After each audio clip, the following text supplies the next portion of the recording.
Boboko ya Boka. Boboko ya Boka. 3W. À la une de l'actualité, la République démocratique du Congo s'est dotée d'un nouveau président. La Cour constitutionnelle a statué. Les magistrats ont désigné Félix Tshisekedi vainqueur du scrutin du 30 décembre dernier. Les recours de Martin Fayulu et Théodore Ngoy ont été rejetés par les magistrats. Voilà pour les titres, soyez les bienvenus si vous nous rejoignez sur France 24. Félix Tshisekedi dirigera donc la République démocratique du Congo. Les juges de la Cour constitutionnelle se sont réunis ce soir. Ils ont validé les résultats de la CENI, la commission électorale indépendante.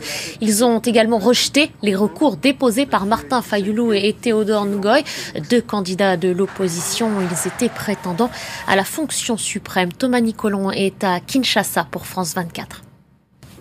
Internet est de retour en République démocratique du Congo après 20 jours de coupure. Alors c'est une décision qui ne manque pas de susciter plusieurs interrogations en RDC, puisque les raisons officielles de cette coupure, c'était tout d'abord pour éviter éventuellement une propagation de rumeurs sur les résultats avant que la commission électorale ne donne les résultats officiels. Les autorités ne voulaient pas que les rumeurs circulent sur d'éventuels résultats et ainsi éviter des troubles, par exemple pour les militants et les soutiens de différents candidats. Alors pourquoi rétablir la connexion juste avant la décision de la Cour constitutionnelle? Beaucoup se posent cette question puisque cela ne serait pas une continuation logique de la décision des autorités qui voulaient éviter des troubles. Alors pourquoi remettre cette connexion avant une décision qui pourrait éventuellement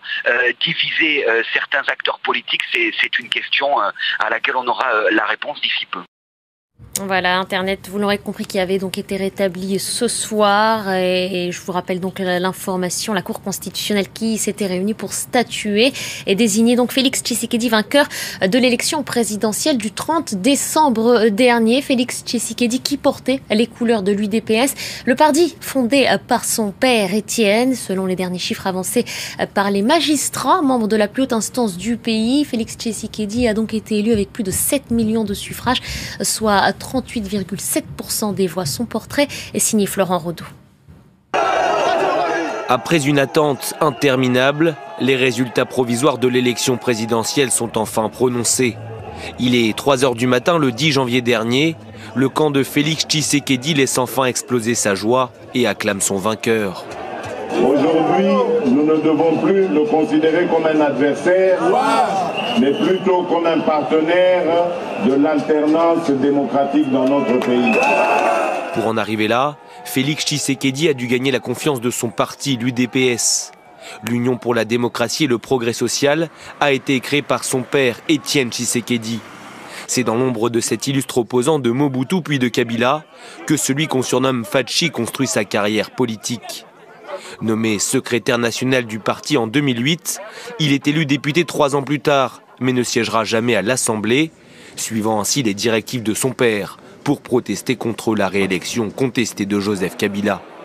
Alors que le président au pouvoir depuis 15 ans repousse une nouvelle fois l'élection présidentielle en 2016, Félix Tshisekedi est au premier rang des négociations entre la majorité et l'opposition.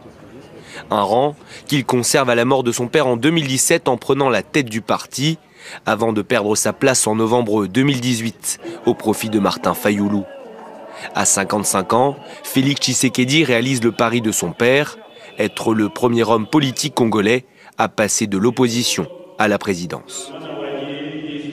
Et puis Julie Dingeloff est notre envoyée spéciale à Goma, c'est dans le Nord Kivu. Hier encore, elle interrogeait la population sur ses attentes autour de cette annonce. Nous l'avons joint un petit peu plus tôt par téléphone. Écoutez.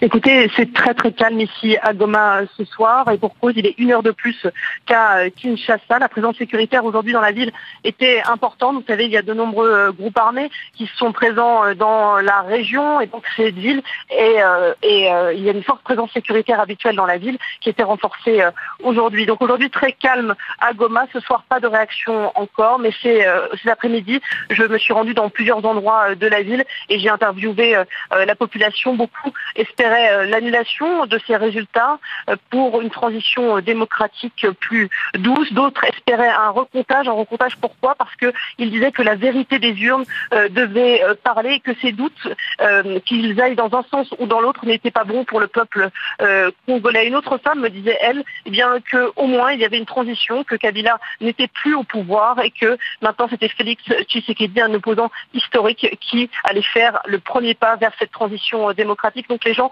ne se faisaient pas énormément d'illusions quant à ce qu'allait prononcer la Cour constitutionnelle ce soir. Ils se doutaient que ce serait Félix Tshisekedi qui allait être confirmé, que ces résultats allaient être confirmés. Et donc pour l'instant, la situation à Goma est très calme ce soir. Il faudra donc attendre demain matin pour voir bien les premières réactions de la population. 3W Boboko ya Mboka. Boboko ya Mboka. 3W.